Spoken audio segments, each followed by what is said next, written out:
Getting engaged and becoming obsessed with bridezilla stories turned me on to Charlotte's videos, and am now an avid binge watcher. If you see this, love you, Charlotte. As I've been living vicariously through everyone's petty revenge stories, I remembered one of my own.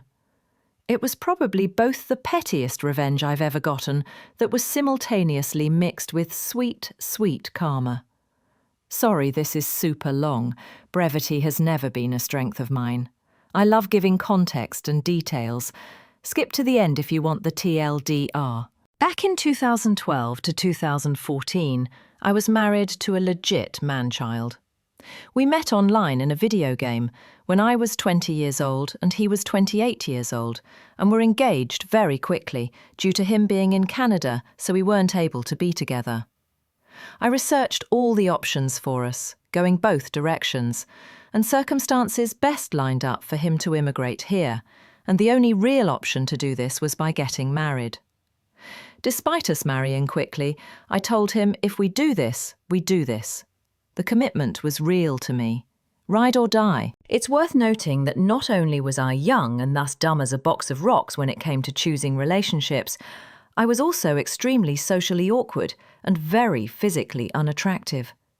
Additionally, I have a lovely myriad of fun mental disorders, undiagnosed and unmedicated at that time, that make me especially susceptible to being blinded by any kind of male attention. We had an extremely toxic relationship that was chock full of red flags from the very beginning. I found out during the trip to see him, where he proposed to me, his computer password was another girl's name. Yes, I should have run then, but I was in love, blah blah. He had several emotional affairs during our relationship. They were online, although one was with his friend back in Ontario, where they had plans to meet up. But I believed in our marriage, and I thought he was my soulmate or some shit, so I stayed. Anyway, in 2014, we had been married for a little over 2 years, had moved to a large city, and I had been finally starting to get my shit somewhat together. We both were working full-time at low-wage factory/fast food jobs, but I started obsessively learning personal finance and had a plan to dig us out of debt. I was back in college working towards my degree to try to get on a solid career path. I was medicated and working hard on my mental health. I knew the kind of life I wanted and had really started to see some light after many dark years that I didn't think I'd make it. He was taking a couple college courses here and there, but not really dedicated. He was always superiorly lazy, only doing the bare minimum and continuing to spend his days playing video games. I'm not against playing video games by any means, but this man had over 3,000 hours logged in one game, not including anything else. It was a problem. I'm a pretty big control freak and built a passion for finance, so I naturally took control of our finances and expenses. I made sure the bills were paid, we were working on our debt, had up-to-date insurance, etc., etc. I'm pretty smart with that stuff. We were both on everything, of course, because we were married, but I had all the logins and managed everything. This is important later. Skip forward to fall 2014. I found out he was cheating. Full on. He met a girl at work. He was a dishwasher at a local chain restaurant, and they began an affair. When I found this out, it was especially hard, because I found the messages on his computer. He already was one of those cheaters that would break phones and shit when I got suspicious, but this time I wasn't even trying to snoop. He left his FB open on his computer and the messenger was chiming.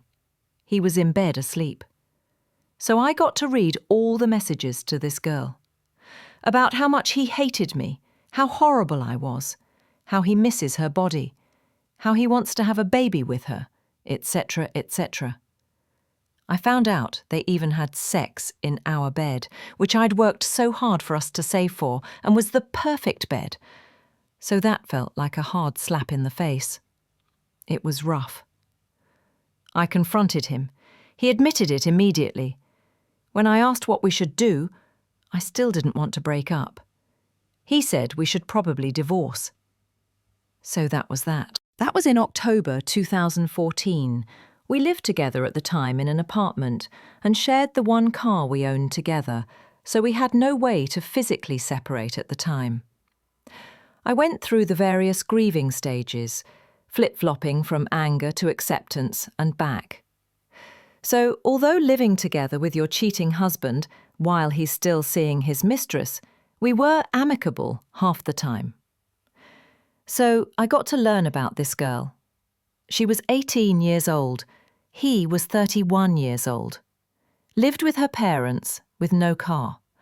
I still recall him telling me with a big grin on his face how when he met her dad for the first time. He really was a man-child. Maturity of a 15-year-old, and he looked about 25 years old. I laughed hysterically upon hearing this as I asked him, "Does he know you're 31 years old?" "No." "Does he know you're a dishwasher?" "No." "Does he know you're married?" "No." What a prize. He even had the audacity to ask me once to give him a ride to her house. I had full control of the one car of ours because he could walk to work and I had to drive. And BC, he had no room to demand anything. But it wasn't always amicable. The anger came back, of course. During one such non-amicable period, I wasn't speaking to him. I was in full mourning, crying constantly and filled with rage.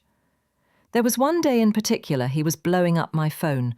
I didn't answer or listen to his VMs, so he showed up at my job. I was livid, tried to keep my composure while I nearly screamed at him to get out, while he pleaded to just talk to me. He left. It was the next day, I think, that I got an email from our car insurance provider saying our policy has been updated and here's the new premiums. My email was the only contact email, so I'm updated with any changes. What? I logged in and found a new car had been added to our policy. Confused as hell because he didn't have any of our login info. I called them and found out that he had called our provider and added a new car to our policy. He's a full policy holder, so he had every right to do so. I called him immediately to ask him what the actual fuck. He said he had tried to talk to me about it. He went to buy a car and they said he needed insurance on it, but he couldn't get a different company because he was already insured through ours, which I still find odd since that doesn't make sense, but whatever. I asked him how the fuck he even got a loan for a car since he makes shit for money and had only been working there for a short period. He had a co-signer, new girlfriend. Apparently the 18-year-old was old news. What kind of idiot co-signs a car loan for a BF, let alone a new married BF? Needless to say, I was absolutely beside myself with rage. His new car raised our premiums, and I'll be damned if I'm going to pay more money. So, I had an idea. Opportunity for my petty revenge. I logged into our insurance portal and changed the coverages. I dropped every single coverage for his car.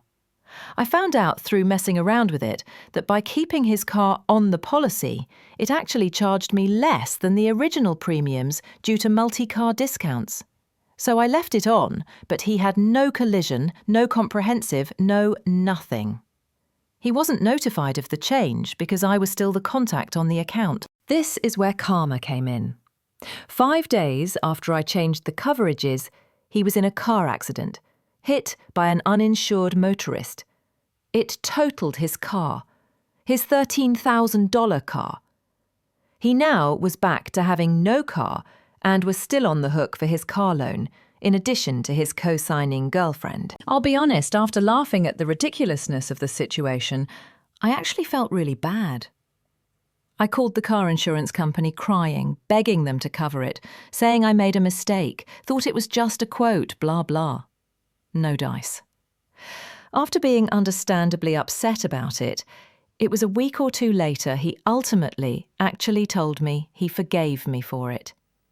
He said he deserved it for cheating on me. I still felt bad, but that helped. Some more shit went down before we finally finalised the divorce.